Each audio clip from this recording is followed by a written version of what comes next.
Hein? Hugo des loyers? Ton cœur, c'est celui de mon fils. Le café, c'est pas bon pour le cœur. Vous allez pas vous y mettre? J'ai déjà assez de ma grand-mère. Elle a raison, ta grand-mère, tu fais des conneries. Tu fais des cascades avec des scooters volés. Tu bois. T'as même volé un âne pour rentrer cette nuit. C'était une licorne. Mais quel petit con. J'ai plus personne et j'ai nulle part, Wallet. T'en fais pas, je vais pas t'embêter longtemps, je vais partir en Australie. Tu vas comment, en licorne? J'ai pas réfléchi. Ça m'aurait étonné. Tu t'y connais en bagnole? Non. Tu vas apprendre. On dirait la voiture de oui. N'importe quoi. Eh ben, j'ai besoin de ta carte bleue. Au feu. Eh ben, payé. Y'a pas de fente, là, pour mettre des pièces. Ça fait du bien, hein? Trop de virages. Je viens ici quand j'ai besoin de réfléchir. Je préfère pas réfléchir au sec? C'est juste un grand. Tu rigoles, il pleut même pas en dessous. Et qu'est-ce que t'as contre la Bretagne à la fin? Vous avez 42 mots pour parler de la pluie. C'est de l'eau qui tombe, les gars. Arrêtez d'essayer de nous embrouiller. Tu t'intéresses à rien. Tu m'énerves. Bonjour. C'est pour manger? Oui, de la nourriture. On va manger de la nourriture. Comment vous appelez, mademoiselle? Eulig. Ah ouais, carrément. J'arrive même pas à savoir s'il manque des consonnes ou s'il y en a trop. Donc bonjour. Bonjour à vous. Donc comme on vous l'a dit, on est étudiante à l'Université d'Avignon.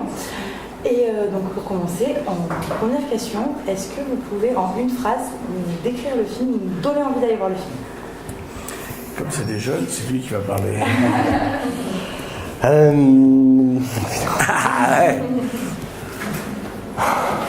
Pas tout de vouloir être vedette. Donc c'est Gérard qui perd son fils dans l'histoire et son fils donne son cœur à un autre garçon. Et après une période de dépression d'une année, il décide d'aller rechercher le garçon qui a le cœur de son fils.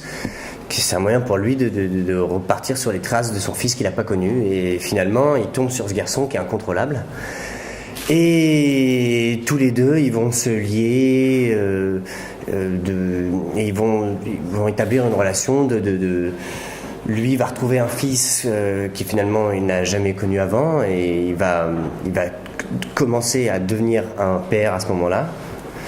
Et lui va trouver son référent dont il avait besoin pour pouvoir entamer sa nouvelle vie, qu'on lui offre grâce à son nouveau cœur. Voilà. Merci.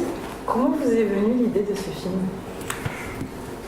C'est vrai que c'est une idée un peu tordue, surtout quand on dit que c'est une comédie. Bon, on se dit Intouchable, c'était pas non plus un thème facile. Mais non, moi c'est vrai que je pense toujours, enfin je pars toujours de sujets qui m'interpellent, qui m'inquiètent, qui m'interrogent. Et c'est vrai que le fait que la vie reparte d'un drame, puisque c'est un peu comme la comédie, la comédie repose sur le drame. C'est le rire qui va l'alléger, qui va rendre les choses plus solaires. Donc voilà, j'avais eu cette idée et je trouvais que c'était aussi pour moi une manière de parler de la renaissance et de l'adoption mutuelle et de la paternité. C'est un thème que je traite beaucoup. Et surtout de montrer dans ce personnage qui, lui, n'a pas vécu, puisqu'il était dans du coton pendant 15 ans avant qu'il trouve ce cadeau de ce nouveau cœur. Et mon personnage qui, lui, est comme la voiture dans son garage sur 4 parpaings en panne et qui va revivre. Il y en a un qui va vivre et l'autre qui va revivre. Et grâce à ça, et ça va être explosif, parce qu'on est aussi dans la comédie, que ce personnage est très rebelle, incontrôlable, c'est un petit con. Et puis lui aussi, il va me remettre sur les rails, parce que je ne suis pas très brillant dans ma propre vie, surtout sentimentale. D'ailleurs, oui, dans ce film, vous semblez montrer que, au contraire du dicton, par moment on peut choisir sa famille, parce que votre personnage, Loïc, donc décide du drame qu'il a vécu, de quelque part de vouloir recommencer sa vie, et s'accroche à ce père de substitution. Moi je crois que, en termes de paternité, je crois qu'on adopte toujours ses parents ou ses enfants, un jour ou l'autre. Parce que c'est vrai qu'on ne choisit pas sa famille, mais c'est pas vrai. Je crois qu'on choisit toujours ça. Enfin, on choisit de l'aimer. Pas l'aimer d'ailleurs, mais c'est pas donné. C'est pas parce que vous avez le même sang que vous allez aimer votre père ou votre enfant. Donc, à un moment donné, il faut l'accepter, il faut l'adopter. Moi, c'est peut-être ça, moi, qui m'a turlupiné dans ce thème, parce que j'ai eu des soucis de famille avec mes parents. Enfin, c'était de l'incompréhension. Et qu'au bout d'un moment, on accepte ce qu'ils sont. Et on dit voilà, ils m'ont pas donné ce que je voulais, ils m'ont pas fait connaître Mozart, Buster Keaton ou le cinéma, l'art, mais ils m'ont donné le goût de la gourmandise et du cholestérol. Donc voilà, je pense que... Et d'ailleurs, il y a votre fils dans le film, avec vous. Il y avait une volonté justement de le faire intervenir dans... Oui, d'abord, je voulais d'abord montrer qu'il était en pleine forme et que c'était pas du tout autobiographique. Et Dieu merci. Et puis, c'est aussi une manière, avec ces deux gags, de montrer qu'on était aussi dans une comédie. C'était important de ça, quoi. D'ailleurs, vous l'avez fait souffrir. Oui, je l'ai élevé. Non, c'est pas ça que je- Dans le film, Oui, il a je quand l'ai même... élevé. Il a quand même de belles cascades. Oui, oui. Une anecdote sur le tournage. Bah, il a adoré ça. C'est vrai qu'il avait un peu les chocottes au début. Mais il jouait au théâtre, il arrivait le matin, on lui mettait les harnais, il partait dans le ciel. Et il l'a fait avec beaucoup de simplicité, de bonheur et de plaisir. C'était vraiment un bon moment. Moi, j'ai des très très bons rapports avec lui. Mais je pouvais pas lui donner le rôle. Ça aurait été glauque, mais j'aimerais bien un jour avoir un grand rôle avec lui. Avec partager l'affiche avec. Et du coup, pour vous, donc, comment s'est passé ce tournage avec Gérard Jugnot, du coup? Eh ben, ça a été un plaisir. Parce que Gérard moi c'est mon premier rôle, donc ça quand même, c'est une petite responsabilité quand même. Et Gérard m'a fait confiance et m'a guidé. J'ai eu raison. Et sans jamais me mettre en défaut, donc ce qui m'a permis de continuer à avoir, enfin surtout de me donner envie de le faire le mieux possible et sans jamais ni m'accabler, mais en me guidant simplement. C'est très simple, je crois. Très très simple. C'est ça, parce qu'il était c'était un très bon acteur. Moi, j'ai auditionné 30 acteurs, 30 jeunes, et qu'il était ce que je croyais le mieux. Et puis, l'avantage, comme je suis metteur en scène et acteur, quand on a fait des essais, je jouais avec lui mal, mais je jouais un peu. Et donc, on sent bien si on est dans la même manière de jouer, si on est dans le même feeling, parce que le rôle était difficile, il fallait qu'il soit antipathique, incontrôlable, petit con, quoi. Et puis après, qu'il devienne sympathique, perdu, charmant, il fallait de l'empathie, quoi. Et il fallait qu'il ait ça. Et c'était... avec un physique déplorable, il arrive quand même à être beau et charmant. On dirait Laurel. Hardy Laurel. Vous l'avez souligné, donc vous êtes réalisateur et en même temps acteur. Comment on passe de derrière à devant la caméra? Il faut faire très vite, quoi. Mais non, je crois que j'ai toujours voulu être metteur en scène. Quand j'étais petit, je faisais des films. Je le raconte dans mon bouquin, il est pas formidable. Je faisais des films en 8 mm, parce qu'à l'époque, il n'y avait pas... Maintenant, on peut faire des films avec des téléphones. Et donc, moi, je voulais vraiment faire ça. Et puis après, j'ai découvert le métier d'acteur. J'y ai pris beaucoup de plaisir. Et c'était plus facile de jouer que de mettre en scène. Et puis, quand on m'a donné l'autorisation, j'ai pu faire les deux. Et c'est vrai que je me suis dit... moi, j'ai fait beaucoup de pubs où j'étais que réalisateur. Et ça me fatigue beaucoup plus que quand je joue aussi dans les films. Donc voilà, c'est comme ça. Alors, c'est un peu troublant pour les partenaires, parce que pendant... Au tout début. C'est toi qui me disais ça. Au début, moi, je joue pas, je regarde comment il va jouer. Je joue un peu, mais pas vraiment. Puis quand il a trouvé, hop, moi, je peux... Plonge totalement. Plonger totalement, mais toujours avec un œil qui fait que parfois, je coupe une prise et il me demande pourquoi, il croit que c'est pour lui. Mais c'est parce que j'ai vu qu'il y avait un problème de caméra ou un truc et que de toute manière, elle n'est pas montable. Donc, Mais bon, oui, j'arrive à me dédoubler assez vite. Et surtout, ça me plaît et ça me détend.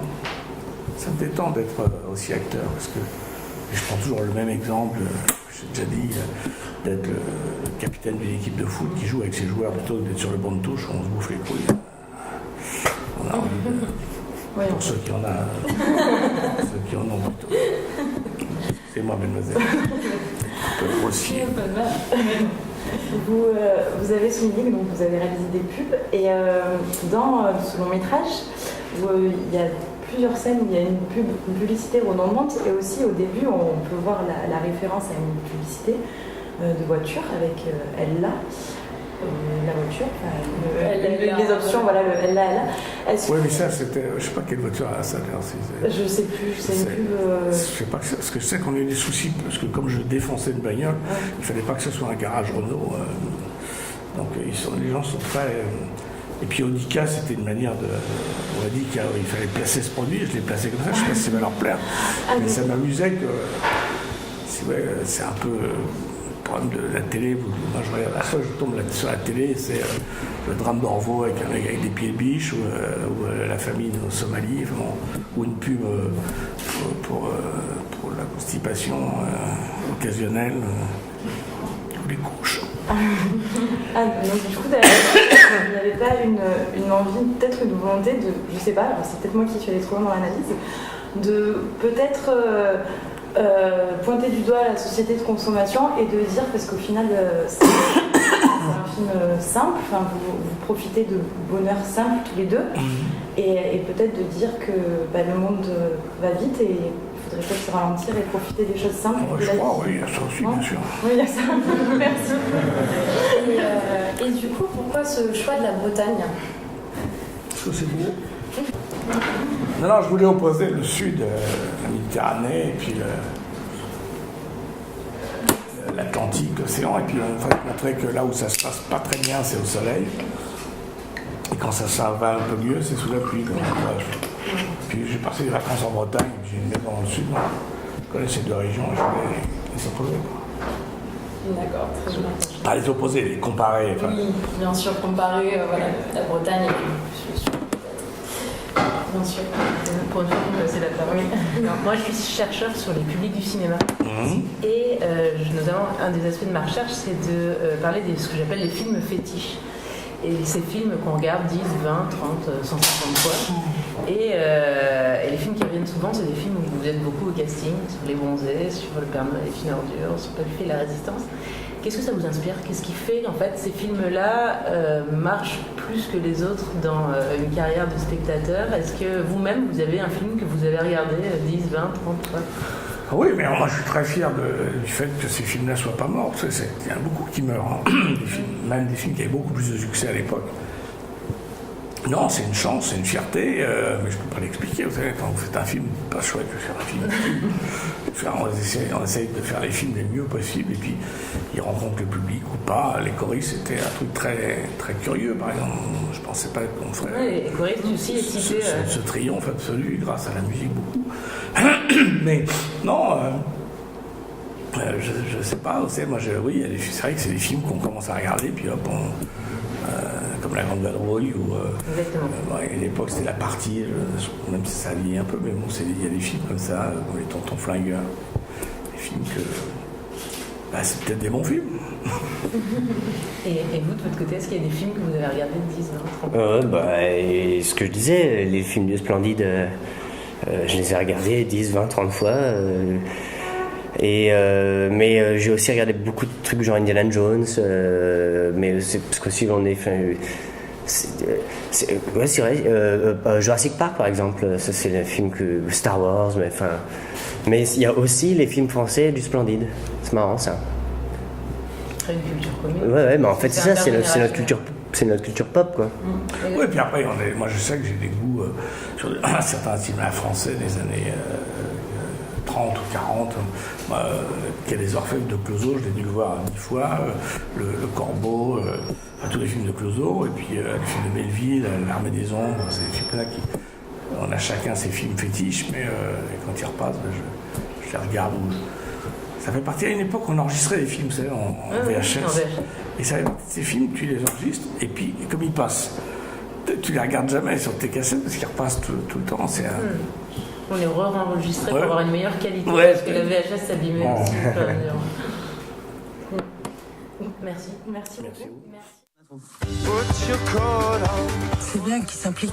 Et entre vous, c'est sérieux? Ça, le jour où je le saurai, on aura avancé. Tu rattraperas jamais le temps perdu. T'as tout raté.